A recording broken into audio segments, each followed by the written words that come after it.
Olá, minha gente, tudo bem? Como estão vocês?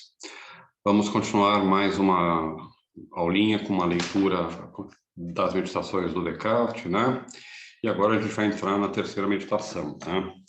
E assim, a terceira meditação, ela representa uma espécie de mudança de tom, né? Eu já disse quando eu apresentei as meditações que ela é absolutamente central, né? Na arquitetura das meditações, mas também no ponto de vista estilístico, ou mesmo enfim, do que exige do leitor, né? Vocês vão notar que há uma clara mudança, né, em relação àquilo que vinha antes, né? Mesmo que vez ou outra o texto não fosse totalmente transparente, né? Eu acho que um leigo, digamos assim, educado, consegue acompanhar grande parte do sentido da discussão que o Descartes está fazendo nas duas primeiras meditações, né? Então, é por isso, né, que aliás, as meditações são tão usadas, né, como introdução à filosofia. Elas são sugestivas, né, elas nos deixam pensando, né? Eu leio as meditações todo ano, praticamente, por obrigações profissionais, mas também por prazer, né? E sempre encontro coisas novas. É um texto absolutamente fascinante, né? Como os grandes clássicos da filosofia são, né? Mas essa terceira meditação, de fato, ela já começa a utilizar, por exemplo, pesadamente toda aquela herança medieval que eu disse que está presente no Descartes, aquela herança, aquele tipo de discussão que está presente nos aristotélicos de Coimbra, nos espanhóis, né, nos Soares e assim por diante, na discussão teológica que se dava naquele momento, né, nos círculos tanto católicos como protestantes, né, na Europa, enfim, ele começa a se remeter a essas discussões, né? E por isso vocês vão notar que há uma mudança bastante clara, então, de tom e também de conteúdo, né? Ela é uma meditação mais extensa, que exige mais do leitor, né? E por isso também eu vou fazer algumas pausas, tá? Provavelmente não vou gravar essa meditação inteira, mas também vou usar o dicionário Descartes, tá? Eu vou colocar, tá lá no Moodle, né? Tá lá no material. Eu vou projetar para vocês, né? O dicionário Descartes, que é esse aqui, do John Cottingham. Tem outros dicionários Descartes, tá? Vocabulário Descartes, dicionário Descartes, dicionário do cartesianismo. Tem um que eu acho que chama dicionário histórico do cartesianismo, enfim. Tem vários dicionários especializados em Descartes, assim como há vários dicionários especializados em filósofos particulares. No Kant, nós temos o Kant Lexicon, tem o Cagel, tem o do Halsey, enfim, tem um monte de obras, o Verneau antigo lá, que não é uma grande coisa, mas enfim, existem várias obras dedicadas ao vocabulário específico do Descartes, do Kant, dos grandes filósofos, Locke, Hegel, Heidegger e assim por diante. Por quê? Deixa eu tirar isso aqui. Porque grande parte do trabalho de compreensão de um filósofo, muitas vezes, é simplesmente um trabalho de tradução, tá? E guardem isso muito na cabeça de vocês, tá? Ler um texto de filosofia, e pelo menos, na verdade, reler o texto de filosofia, que é o trabalho que a gente tem que fazer, né? É essencialmente traduzir argumentos e, enfim, tudo aquilo que acompanha os argumentos do autor, né, de um certo vocabulário e de um certo conjunto de imagens e modos de argumentar que são típicos de uma época e típicos, muitas vezes, de um filósofo, né, para uma linguagem que seja mais, digamos assim, contemporânea, talvez, ou mais compreensível para o leitor de hoje, tá? Ou também, por exemplo, mais, às vezes a tradução não deixa, faz o contrário, né? Não deixa ela mais compreensível para o leitor comum, mas talvez deixe mais compreensível para o filósofo, né? Por isso, por exemplo, muitas teses cartesianas, dos modernos em geral, reaparecem em discussões, por exemplo, de funcionamento, de conhecimento, de ética, com outros nomes, né? E se referem, por exemplo, a ideias que estão em Descartes, tá? Ou em outro filósofo, né? Então, muitas vezes o trabalho de entender o texto é simplesmente trabalho de tradução. E a gente tem que ter paciência, né? Depois de um certo tempo, a tradução, a partir do momento que vocês se familiarizam com o filósofo, se torna mais ou menos natural, né? Vocês pegam um filósofo e vocês já conseguem fazer, de certa forma, esse exercício, né? E também, com o tempo, conseguem aprender a reconhecer por exemplo, quando um autor está usando um termo em um sentido ligeiramente diferente daqueles que o antecederam, daqueles que são seus contemporâneos. Isso vale para o século XVII, vale para 2020 também, né? Às vezes a gente, enfim, esse trabalho, enfim, então, eu acho que dá para conceber o trabalho de leitura filosófica como sendo essencialmente um trabalho de tradução.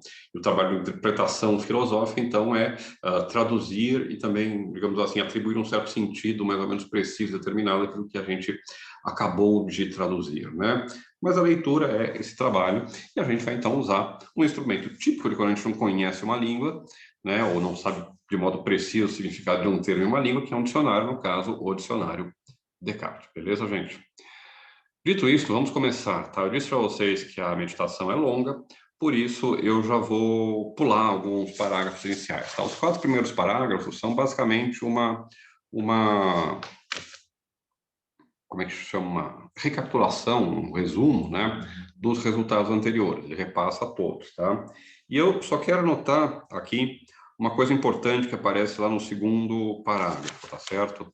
No finalzinho do segundo parágrafo, ele fala: e, portanto, né, parece-me que já posso estabelecer como regra geral que todas as coisas que concebemos muito clara e distintamente são todas verdadeiras. Ele estabelece, pela primeira vez, explicitamente, pelo menos que eu me lembro do texto, talvez haja alguma formulação anterior semelhante, apesar que fica de modo muito claro, né? Que clareza e distinção são critérios de verdade, tá? É aquilo que eu uso para chegar, para distinguir o verdadeiro do falso, tá? O critério da verdade é a clareza, são a clareza e a distinção, juntos, tá? Conhecimentos que são só claros não são necessariamente verdadeiros, conhecimentos que são só distintos não são necessariamente verdadeiros, tem que ser claros e distintos, né? Juntos. Bom, algumas coisas importantes para vocês pensarem aqui, tá? E assim, há livros inteiros sobre o conceito de verdade em Descartes, tá? Sobre o que é a clareza e distinção, porque o Descartes dá várias explicações da clareza e distinção, mas sempre todas mais ou menos metafóricas, ou analógicas, né? Que tem a ver com ver com espírito, né? Mas, enfim, eu tentei oferecer uma lá no começo, né? Era mais ou menos dizendo, olha, a clareza é o critério, é você conhecer todas as notas características de uma certa ideia, ou seja, todas as ideias compõem uma ideia, e a distinção é você ser capaz de aplicar esse conhecimento, o conhecimento claro de todas as ideias que compõem uma ideia, para distinguir esta ideia de todas as demais, ou como condições necessárias e suficientes para reconhecer aquela ideia como sendo tal, e, portanto, também para reconhecer depois um juízo como sendo verdadeiro, tá? Então, tem eu compreender perfeitamente, né? E essa compreensão perfeita ser suficiente para individuar, determinar, né? No sentido, depois do alemão do Bestimmen, né? Determinar, individuar o meu objeto, o meu juízo como sendo verdadeiro, como sendo real, né? Correspondente ao real, tá? Agora, o que é interessante nesse critério? Primeiro que é um critério que não é correspondencial, tá? Ele é um critério, digamos assim, interno. Ele tem a ver, por exemplo, com aquilo que o critério de verdade no Spinoza, por exemplo, é a adequação, tá? Não é uma adequação entre a ideia e o intelecto, como... Aliás, vamos começar pelo começo. O que é a verdade como correspondência? A ideia de que o conhecimento é simplesmente a adequação, a correspondência entre aquilo que eu penso e enuncio, né, a respeito do meu pensamento, e a realidade, né? Adequatio rei et ad intellectum, né? A adequação da coisa ao intelecto, né? Ou algumas formulações, adequação entre a coisa e o intelecto, mas é de um para o outro, né? Tem uma direção, né? E então a correspondência é basicamente a teoria clássica da verdade, a teoria que quase todo mundo usa nos antigos. A gente encontra ela formulada, por exemplo, no Aristóteles, né? Dizer do que é, dizer do que não é dizer o verdadeiro, dizer do que não é, e do que não é, e do que não é dizer o falso. Está lá na metafísica, a gente encontra coisas parecidas nas categorias, nos segundos, perdão, no sobre interpretação, nos analíticos, né, e assim por diante. Tá bom. A verdade correspondencial é a teoria clássica da verdade, é aquela que intuitivamente também a gente tende a acreditar. Há muitas teorias da verdade diferentes, tá? se você pegar o livro do Kirkham, por exemplo, foi traduzido pela editora da Unicinos, Teorias da Verdade, tem 75 no índice, né, se você contar, tá? Mais ou menos, eu acho que talvez tenha falado algum, mas 75 teorias diferentes, tá? Mas, enfim, existem alguns grandes grupos ou modelos, tá? O ponto é, a teoria da verdade do Descartes, ela não é, ou ela não parece ser, pelo menos, se a gente aceita que a clareza de distinção são os seus critérios, correspondencial. Ela tende a ter esse caráter mais interno, mais de uma correspondência entre a ideia e algo, por exemplo, o seu conteúdo, né? E o modo como esse conteúdo é dado. Tem a ver, então, também com a ideia de adequação, né? De uma ideia consigo mesmo, lá do Spinoza, enfim. O ponto é que esse critério pode ser lido como ser um critério que a gente chamaria de verdade coerentista, apresentando uma teoria coerentista da verdade, ou ainda uma teoria internalista da verdade, exatamente internalista, né? Talvez coerentista, né? Porque há um edifício de saberes que, digamos assim, se funda, se desenvolve a partir das certezas primeiras. Mas, bom, como é que uma teoria coerentista, né, pode estar associada com a teoria do conhecimento, com um fundacionalismo em teoria do conhecimento, que é a ideia de que há um alicerce básico que garante a certeza de todos os outros. São questões bem interessantes que vocês podem responder lendo Descartes, né, investigando Descartes. Temos artigos sobre isso, bibliotecas inteiras sobre cada um desses problemas, né? Mas, enfim, percebam que é um critério que é interno, que não é mais correspondencial, que talvez seja, enfim, coerentista, ou o que vocês quiserem, mas é de uma natureza diferente, né? Isso representa uma mudança importante, né? Dentro da tradição filosófica. Essa é uma novidade do Descartes, né? Bom, tudo bem, gente? Outra coisa, tá? Que aparece importante nesses primeiros parágrafos, não muita coisa, tá? Vamos começar, então, do quinto parágrafo. Eu vou chamar a atenção para uma coisa interessante lá. Opa, eu tenho que primeiro abrir o livro. Eu vou chamar a atenção para uma coisa interessante que aparece no começo desse quinto parágrafo, quando ele fala de metafísica, tá? Pronto, já temos agora a nossa terceira meditação. Vamos lá ler a terceira meditação a partir do quinto parágrafo, tá? Vejam só. Ele começa lá, e por certo, agora então, ele recomeça, né, depois de ter feito a recapitulação, e por certo que não tenho nenhuma razão para acreditar que haja algum Deus que seja enganador, e mesmo que não tenha considerado aquelas que provam que há um Deus, a razão de duvidar que depende somente desta opinião é bem frágil e, por assim dizer, metafísica. Tá? E vejam como ele usa aqui metafísico em um sentido que tem a ver com estar afastado da realidade, das preocupações, digamos assim, do senso comum ou do entendimento comum, né? É nesse sentido em que ele fala, por exemplo, que ele dedica poucas horas do dia à metafísica, tá? Não é uma coisa que o homem natural, o entendimento natural está pronto com a qual o entendimento natural está pronto a se preocupar, tá? E agora vejam como aparece, né, a mudança metodológica, tá? Digamos assim, o encaminhamento metodológico que ele vai apresentar para a terceira meditação aqui no parágrafo 5º, tá? A fim de poder afastá-la inteiramente, devo examinar se há um Deus. Então, logo a ocasião se apresente. E se achar que existe um, devo também examinar se ele pode ser enganador, pois sem o conhecimento dessas duas verdades, não vejo como possa jamais estar certo de coisa alguma, tá certo? Bom, para que eu possa eliminar completamente a possibilidade de estar errado com tudo aquilo que ainda ficou em suspenso, o mundo exterior, a minha imaginação, o meu corpo e assim por diante, eu vou precisar de Deus, tá?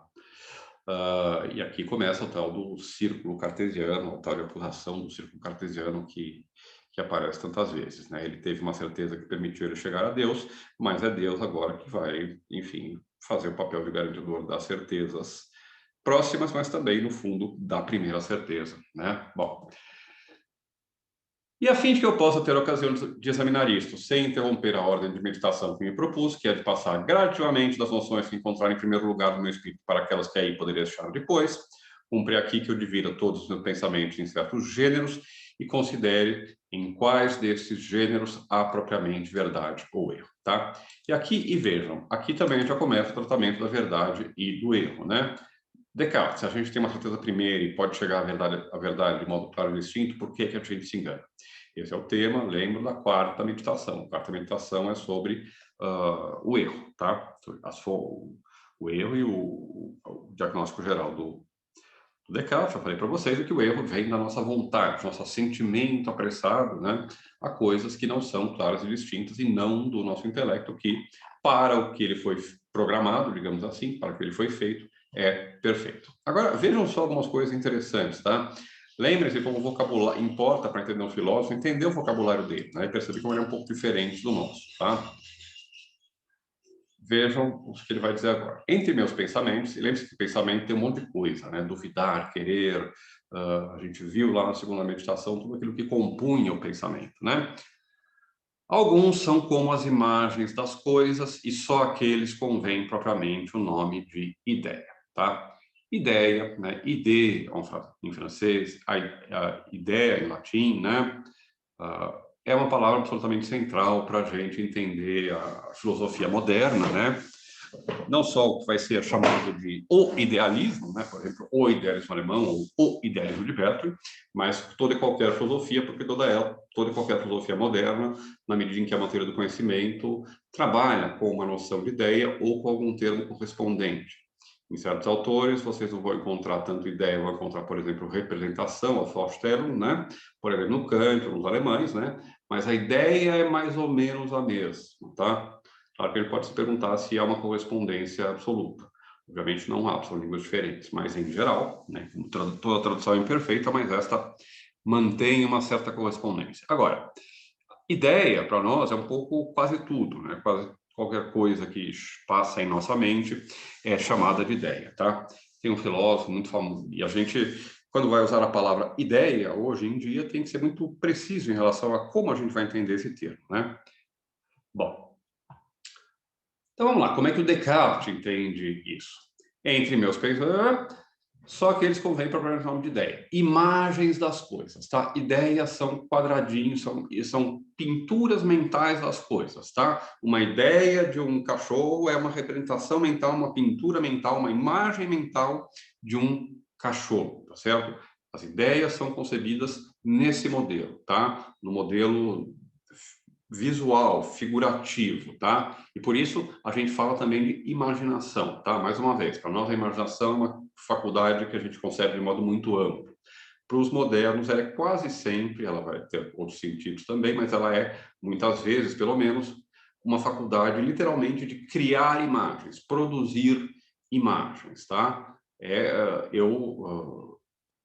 Ao juntar ideias, que são imagens, produz novas ideias, que são imagens, e isso, a imaginação é a capacidade de produzir essas imagens. Por isso aquelas passagens lá que tem no começo das meditações, né, que fala, olha, mesmo um pintor, quando junta as coisas mais malucas, pelo menos tem que usar a cor, pelo menos tem que usar a forma do animal e assim por diante, tá? Outros, além disso, outros o quê, tá? A gente sempre tem que seguir a gramática do texto para não se perder, né? Ele está falando dos meus pensamentos, né? Então, outros entre os meus pensamentos têm algumas outras formas, como no momento em que eu quero, que eu temo, que eu afirmo, que eu nego, né? Bom, isso aí é um tipo de pensamento que é diferente da ideia, tá? Certo? Então, o que ele está fazendo é o seguinte, ele está usando a categoria pensamento como sendo a mais ampla, tá? O Kant, por exemplo, vai fazer uma coisa semelhante. Ele usa a categoria de representação como sendo a mais ampla e dentro delas caem, por exemplo, conceitos e intuições. Vejam que, então, o Descartes começa aqui uma classificação. Pensamentos é a categoria mais ampla, dentro delas há várias coisas. Ideias e essa outra coisa que é querer, né? Tá, afirmar, negar, né? E eu tenho, então,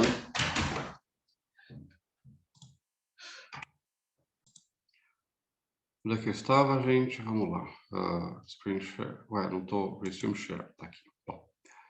Vamos lá. O que eu estava? Outros, além disso... Então, concebo efetivamente uma coisa como o sujeito da ação do meu espírito. Vejam, além nesse segundo caso, a gente tem como característica distintiva a ação do espírito, tá? A gente não pode ler o texto apressadamente, a gente tem que ter calma, tá? tá? A gente tem que olhar, entender o que o Descartes está dizendo, e como tem peso as afirmações que ele faz. Descartes ou qualquer filósofo, tá?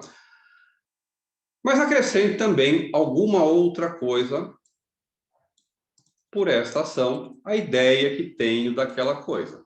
E deste gênero de pensamento, uns são chamados de vontades ou afecções e outros juízos, tá? Então vejam, a gente tem pensamentos, de um lado ideias, do outro vontades ou afecções, será que são a mesma coisa, tá? E juízos, tá? Por que estou perguntando, será que são a mesma coisa? Parece aí um ou, né? Será que são dois tipos e os dois caem em um gênero que não tem nome ainda e que ele deu para a gente? Ou será que ele está simplesmente associando um ao outro, tá? Ou seja, é um ou exclusivo ou um ou outro, ou é um inclusivo, um e outro, né? Ou um é o outro, tá? E parece que são coisas diferentes, né? O que é vontade? A vontade é você querer, a vontade é, digamos assim, livre, né? Você pode determinar a sua vontade, você pode agir sobre ela, né? E as afecções, daqui são as afecções. Afecções é uma tradução que vem do pathos, né? De você padecer, de você sofrer, onde vem, por exemplo, paixão, tá? A afecção é você ser afetado por algo, é uma coisa que vem de fora para você. E nesse sentido, não parece que ela depende de você, ou que ela pode ser modificada por você do mesmo jeito que os atos da vontade podem. Tá? Então, parece que a gente tem, nesse grande gênero de pensamento aí, pelo menos 3 casos diferentes. Vontade, afecções, o que outros filósofos vão chamar de sensibilidade, né? Ou de, enfim, e juízos, né? Juízos são, basicamente, afirmações do tipo que atribuem a um certo sujeito uma certa propriedade. SEP, né? Algum SEP, todo SEP, nenhum SEP, algum SEP, todo. Bom, tá. Isso, né, são os juízos, tá? E lembre-se uma coisa importante, tá? O que é, onde é que aparece de fato, onde é que vai aparecer de fato a verdade? É uma pergunta que a gente pode guardar, né, e ver se o Descartes vai responder para a gente. Para nós, é natural que a verdade seja sempre uma propriedade do juízo, porque o juízo para os modernos é aquilo que corresponde à proposição. Vejam que juízo, tá, é um termo que tem a ver com... Juízo é um termo que tem a ver, então, com a mente, né? É um termo mental. É, digamos assim, o equivalente mental de uma proposição. Uma proposição como a casa é amarela, né? Ela se transforma na minha mente no juízo que a casa é amarela, né? Quando eu decido, quando eu julgo, né, um estado mental que está quente agora, eu posso transformar isso na proposição está quente agora, tá? Então, outra coisa importante para a gente olhar, né? Aí no texto do Descartes. Voltando aqui ao texto, tá? Vamos ver o que o Descartes vai dizer para a gente. Aqui vão começar as coisas um pouco mais sutis e um pouco mais delicadas da argumentação do Descartes, tá? Deixa eu só ver se está gravando, sempre está gravando. Agora, no que concerne as ideias, as consideradas somente nelas mesmas e não as relacionadas a alguma outra coisa, elas não podem, propriamente falando, ser falsas. Pois, quer eu imagine uma cabra ou uma quimera, não é menos verdadeiro que eu imagino tanto uma quanto a outra. Tá? Então, vejam. Propriamente falando, as ideias não são falsas ou verdadeiras. Uma ideia é uma imagem que se apresenta à mente. E, na medida em que uma imagem se apresenta à mente, aquilo que interessa ou aquilo que é relevante é apenas que ela está presente na minha mente, e não se ela é verdadeira ou falsa. E o exemplo, o argumento é simples, né? Quer uma cabra ou uma quimera seja verdadeira ou falsa, se eu a percebo, né? Então, ou se eu tenho essa ideia, eu tenho, aliás, perceba, não vamos colocar perceba para não complicar o argumento, colocar coisas a mais do que o Descartes está dizendo até agora, pelo menos, tá? Então, se eu tenho a ideia de uma cabra, a ideia de uma quimera, a ideia em si não é verdadeira ou falsa, tá? A gente, na linguagem comum, às vezes usa verdadeiro ou falso, né? Para falar de coisas ou de objetos, né? Isso não é propriamente correto, né? A gente fala, por exemplo, uma tela verdadeira, uma nota verdadeira por uma nota falsa, né? Bom, mas de fato são juízos, né? Ou proposições onde a gente pode ter verdade e falsidade. Então, em ideias, né? No simples ato de representar algo, eu não tenho verdade ou falsidade. É claro, vocês já podem... E assim, ler o texto filosófico é também, se vocês conhecem filosofia, né, já estão acostumados, é também antecipar o que vai ser dito, né? E a gente já sabe, então, que isso significa, né, que, por exemplo, se eu afirmar algo a respeito dessa ideia, por exemplo, que esta cabra que está aqui na minha sala, ao meu lado, que eu estou vendo, é verdadeira, não é o resultado de ter tomado chá do Santo Daime com catuaba, né? Bom, isto é um juízo, né? Isto, então, provavelmente vai poder ser verdadeiro ou falso. Mas se eu simplesmente digo, eu estou pensando em uma cabra, eu tenho uma ideia de uma cabra na minha cabeça neste momento, né? Isso em si mesmo não é verdadeiro ou falso. Então, é preciso temer também que se possa encontrar falsidade nas afecções ou vontades, tá? Por quê? Porque os critérios, pensem o seguinte, vou explicar de um pouquinho diferente de cá. Os critérios pelos quais a gente julga as nossas afecções ou as nossas vontades, tá? Não são os critérios de verdadeiro ou falso, né? Quando eu quero uma coisa, eu posso estar querendo bem ou mal, né? Isso pode ser bom ou ruim, pode ser um momento adequado ou inadequado, pode ser possível de alcançar ou impossível de alcançar, tá? Mas eu não, se eu digo, eu quero trocar o meu carro, alguém não vai olhar para mim, ninguém vai olhar para mim e dizer, isso é falso, tá? Claro, pode ter um contexto que apareça, mas em geral, numa situação conversacional normal, né? Se eu digo, eu quero trocar meu carro, eu quero comer gelatina, né? Não faz muito sentido você dizer, você está mentindo, né? Você está declarando simplesmente a tua vontade. Mesma coisa com as afecções, né? Bom, e vejam que ele só dá um exemplo, né, para as vontades, tá? Restam-me, assim, né, conclusão do argumento, vejam o indicador de conclusão aqui, para atenção às palavrinhas lógicas que engateiam o texto, né, mesmo que ele não fale, olha, isso aqui é premissa, isso aqui é conclusão, a gente percebe que tem premissa e conclusão, então, conclusão. Restam tão somente os juízos, em relação aos quais eu devo acautelar-me para não me enganar. Ora, o principal erro e o mais comum que se pode encontrar consiste em que eu julgue que as ideias que estão em mim são semelhantes ou conforme as coisas que estão fora de mim. Pois, certamente, se eu considerar essas ideias apenas como certos modos ou formas do meu pensar, sem querer relacioná-las a algo exterior, mal poderiam dar-me ocasião de falhar.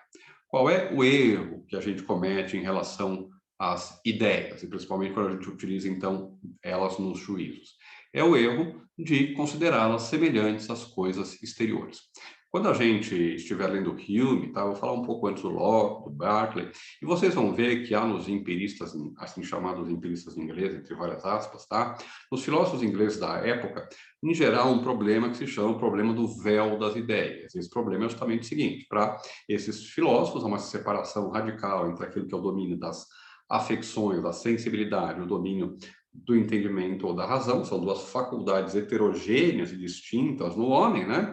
Então, o que a razão faz é processar algo que eu obtenho só pela experiência, só pelos dados dos sentidos. E o problema é saber como é que aquilo que eu obtenho dos dados dos sentidos pode ser semelhante, né, àquilo que está presente na minha mente. Quando eu vejo uma árvore e eu imagino represento essa árvore na minha mente, eu tenho uma ideia dessa árvore, o que garante que que haja uma correspondência ou uma semelhança entre as duas, tá? A árvore é frondosa, verde, dura, pesada. A minha ideia não tem nenhuma dessas propriedades. Como é que a minha ideia da árvore pode ter essas propriedades? Se a gente concebe que nós só temos acesso ao mundo externo através das nossas ideias e o mundo externo se apresenta a nós através da nossa sensibilidade, né? Então, nós temos um problema que é colocar uma fronteira, né? Colocar uma separação entre nós e a realidade, entre a minha mente e o mundo que ela pretende representar. Esse é o problema do véu das ideias, né? A gente vai ver que no racionalismo, porque não há diferença entre sensibilidade e entendimento, né? O problema do véu das ideias não se coloca. O problema da correspondência se coloca nesse sentido aqui, e vocês vão ver que o Descartes vai se desfazer, né, disso, primeiro, rejeitando a hipótese empirista de que a gente, digamos assim, só obtém o material das nossas ideias sempre e primeiramente da experiência, certo? Não no sentido aristotélico, tá? Nada está no intelecto que não tenha estado primeiro da experiência, mas no sentido de aceitar que são duas fontes heterogêneas do conhecimento. Esse é outro termo importante para entender a filosofia moderna, né, que é o termo fontes do conhecimento, às vezes origens do conhecimento, né, que são justamente aqueles lugares onde brota o conhecimento. E as duas fontes do conhecimento, muitas vezes, são a sensibilidade e o entendimento, né, duas coisas diferentes. Para o Descartes, não, e, portanto, ele vai poder, digamos assim, dissolver ou jogar para... Alguns irão jogar para baixo do tapete o problema do véu das ideias, tá? Isso também mostra, né, porque o problema do associar o problema do ceticismo em relação ao mundo exterior com Descartes é mais difícil, mais complicadinho do que se imagina, tá? Bom, então, agora ele vai oferecer uma classificação das ideias, tá? Aí no parágrafo 10. Dessas ideias, algumas parecem ter nascido comigo, outras serem estranhas e vir de fora, e as outras ser feitas e inventadas por mim mesmo, tá? Então, é uma classificação de ideias em inatas, tá? Adventícias e fictícias. Eu não lembro se aparece isso aí no texto logo depois, tá? Mas, enfim, a gente costuma dar esses nomes a esses três tipos de ideia e ver o que eles significam, né? Ideias que parecem ter nascido comigo, inatas, né? Aquelas que nasceram, simplesmente estão presentes na minha mente, seja potencial atualmente, desde que eu nasci. Outras serem estranhas e vir de fora. A ideia, por exemplo, do sol, de uma aranha, e assim por diante, né? E outras serem feitas e inventadas por mim mesmo, né? Por exemplo, a ideia de movimento uniformemente acelerado, a ideia de quimera, né? Ou a ideia de república constitucionalista, tá certo? Bom, né? Inatas, nascem comigo, adventícias, tá? Vêm de fora, e fictícias, eu invento elas, eu imagino elas, tá? E fictícias não significa totalmente descoladas da realidade, tá? Como toda boa ficção, ela, digamos assim, parte da realidade. Pois que eu tenho a faculdade de conceber o que é aquilo que geralmente se chama uma coisa, ou uma verdade, ou um pensamento, parece-me que não o tenho em outra parte, senão em minha própria natureza. Tá? Né? Então, essa faculdade de pensar, né, essa capacidade de ter certas ideias que correspondem à minha faculdade de razão, né? Então, elas são as inatas. Se ouço agora algum ruído, se vejo o sol, se sinto calor, blá, blá, blá, ideias adventícias, que vêm de fora, né? Sereias, hipogrifos, quimeras, invenções dos meus espíritos, tá? Mas também, vejam só, talvez eu possa persuadir-me de que todas as ideias são do gênero que eu chamo de estranhas, que vêm de fora ou que nasceram todas comigo, ou ainda que foram todas feitas por mim, pois ainda não lhes descobri claramente a verdadeira origem. Agora o que eu tenho que fazer, então, é descobrir de onde vêm as minhas ideias, qual é a verdadeira fonte das minhas ideias. São elas inatas? São adventícias? São fictícias, tá? E o que devo fazer? Veja como ele termina sempre, digamos assim, apontando para o método, apontando para o próximo passo no caminho que ele vai fazer. O que devo fazer, principalmente nesse ponto, é considerar no tocante àquelas que parecem vir de alguns objetos localizados fora de mim, quais as razões que me obrigam a acreditá-las semelhantes a esses objetos, tá?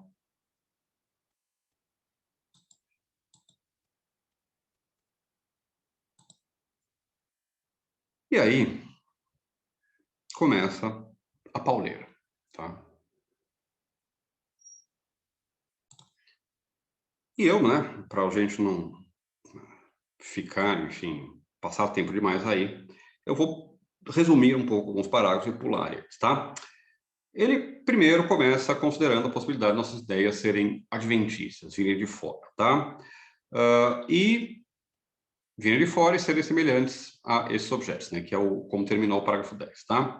Bom, quando eu tô... E aí ele fala da experiência comum, né? Quando eu vejo as coisas, parece que elas se imprimem em mim e assim por diante, tá? Mas isso não é verdade, né? Ele faz uma crítica dizendo, olha, isso vem do hábito, né? Eu não posso garantir muito essa correspondência, essa semelhança. E, aliás, muitas vezes, aquilo que eu consigo conceber, né? Quando eu aplico o meu entendimento àquilo que os sentidos me revelam, é muito diferente daquilo que, de fato, os sentidos me revelam, de fato, aquilo que me dá de fora. Ele dá o exemplo do sol, né?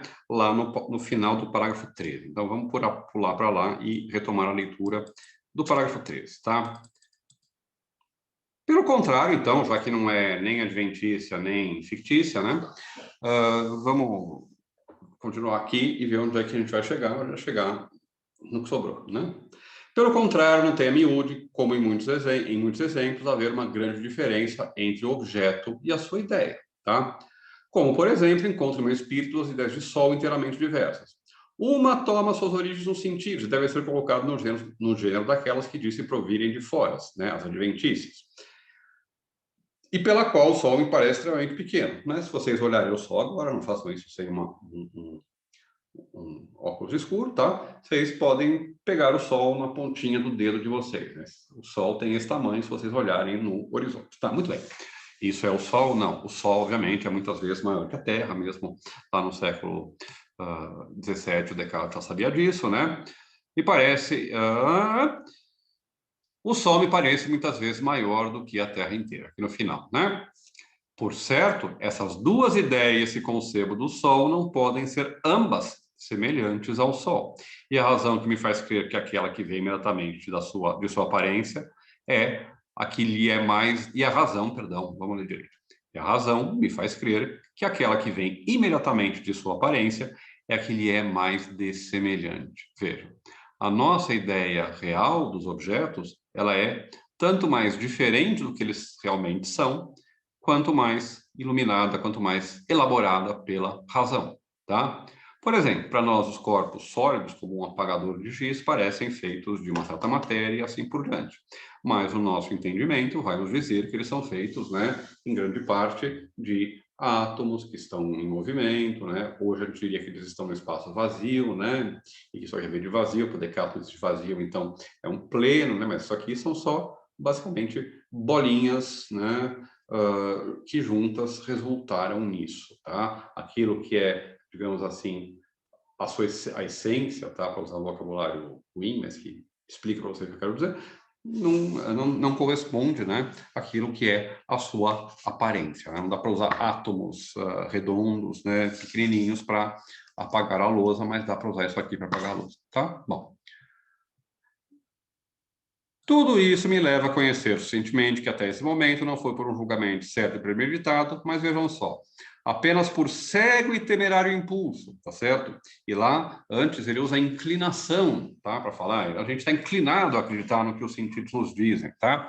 E vejam como, digamos, esses termos, né, que são pejorativos, esse modo de conceber os sentidos que é pejorativo, por exemplo, no Hume vai ser usado de modo positivo, né? A gente tem que acreditar na inclinação que os sentidos, a qual os sentidos nos levam, né? O hábito que é construído pelos sentidos, ele é confiável, embora ele não seja necessário, né? O registro e o tipo de concepção de conhecimento também é muito diferente em um e outro, né? A gente pode defender que há no Hume uma concepção probabilista do conhecimento, né? Que tem grau, que admite graus, certeza, né? No qual eu vou como um contínuo, né, do mais certo ao menos certo e vice-versa, né? Bom, em Descartes, né, conhecimento é conhecimento certo, necessário, claro, distinto, né? Ou é verdadeiro ou não é, não tem graus, não tem gradações como vai ter no Hume, tá? Bom,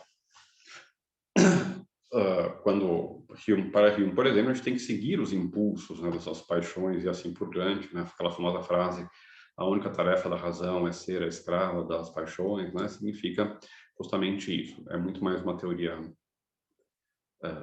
enfim, não vou entrar em discussões sobre o Hume agora, vamos discutir aqui mais para frente, tá? Bom, voltando então aqui no parágrafo aqui, né? Como é que eu estava? Tá. Acredito haver coisas fora de mim, diferentes do meu ser, as quais, pelos órgãos dos meus sentidos e por qualquer outro meio que seja, enviam-me suas ideias ou imagens e imprimem em mim suas semelhanças, né? Bom, então, por causa desse impulso temerário e cego, né? Eu acreditei que as coisas, que as minhas ideias eram semelhantes às coisas fora de mim. Mas ainda uma outra via, tá? E vejam, via, método, lembra que método é com um caminho, que a via, né? O discurso do método, o método a ser seguido, tá? Para pesquisar se entre as coisas das quais tenho minhas ideias, há algumas que existem fora de mim, a saber, caso essas ideias sejam somadas somente na medida em que são certas formas de pensar, tá? E agora, pela primeira vez, aparece aqui um termo que é importante, forma, a gente vai ver, por exemplo, formar, tá? E vejam, forma é um termo que tem uma imensa história na filosofia, né? O conhecimento, por exemplo, no Aristóteles, passa pela recepção das formas, né? Tinha as formas, né? Que eram as causas das coisas lá no Bacon, né? O Descartes, é claro, a gente tem a teoria das formas, tá? Mas Descartes, apesar de falar de formas aqui, falar de formal, né? Ele vai utilizar esses termos em um sentido que é ligeiramente diferente, então, diferente daqueles em que a gente costuma usar, tá?